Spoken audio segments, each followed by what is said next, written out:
Hi, it's Brian 2. It's 14:38 hours, January 12th, 2022.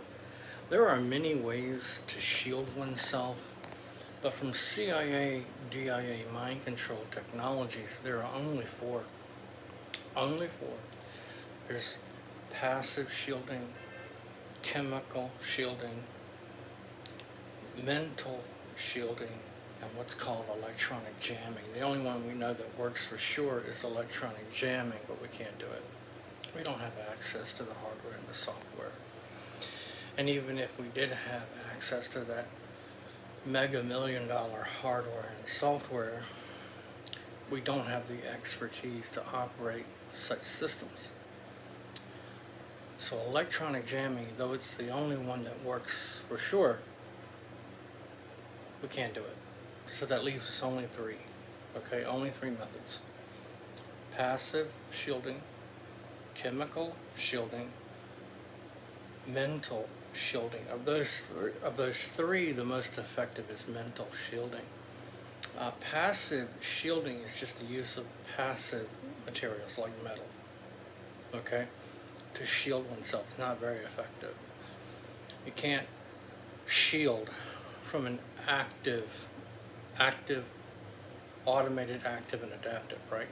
You can't shield from an active system using passive materials. It's just not possible. If you understood the technology, you would know that. But some people do say it gives them some relief at certain levels, at certain frequencies. So that's passive shielding. It's just the use of passive materials like metal. Okay? Then you have chemical shielding, which like Valium, Ativan. It's not really shielding, it's just a method to try and minimize the attacks or minimize the symptoms from the attacks.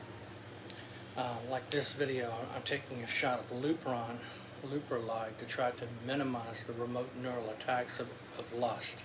It copies those brain waves, captures them, then it injects them perpetually back into the brain of the victim. It could be rage, it could be anger, fear, paranoia, guilt, remorse. Whatever it can capture and verify, that's what it uses. What it uses against me a lot is, and other men and women, is lust. It's just motivational impulses of desire. So you have a strong urge of desire at higher levels for lust, for sex, for drugs, for alcohol. You have a strong urge at higher levels meaning that's a high frequency attack. And you have a low urge or basic motivation at baseline levels. That's a low frequency attack. Strong urge, strong high frequency attack, low urge, low frequency attack, okay? So I'm using chemical shielding. And then mental shielding is just like, redirection, multitasking, quenching, spontaneity, etc. That's the most effective. But they're just causing me to burn with lust. And if you understand the technology, that's a very important metric in their training, research, and development. To engineer, find out whatever destructive habit the victim has and then amplify that to destroy the victim. Whether it's smoking, whether it's eating, whether it's drinking, whether it's drugs, whatever. They find out whatever destructive habit the victim, pornography, whatever it is, okay? Or memories of past sexual events. Those reflexive memories. The system captures all that, okay?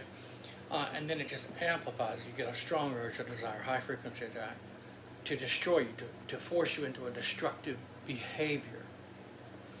Again, trauma-based mind control of the CIA and the Department of Defense is a weapon system. It's designed to turn the victim into a weapon who will inflict destruction upon others, or, listen, who will self-destruct. It's a weapon system. So that's what I'm doing here. I went to the doctor, and of course all the game began immediately. I'm not going to let the victim go to the doctor, and there's not going to be, the game, a medical COINTELPRO. They're going to force the victim to play the game. That's an important metric. Any medical treatment. The victim must be kept in a controlled environment. So I've got to go get the shot now from the pharmacy. Of course, there's more games. That's how trauma-based mind control works. Force the victim to play the game. Sprung to. Doctor was very forceful in the office, very aggressive. Doctors don't give shots; they just don't do it. It's something, it's hyper game. Okay, last response of the victim, whatever that is what they'll do. Something different. Whatever the victim says or does. But, based on my experience of 54 years, doctors don't give shots. Nurses give shots. You don't want a doctor to give you a shot. Doctors don't give shots. They learn how to give shots in medical school and they don't give them anymore. That's a nurse's job. Or the lab tech. But, he aggressively wanted to give me the shot. Sprang to Panama City, Panama. Just left the Panama clinic.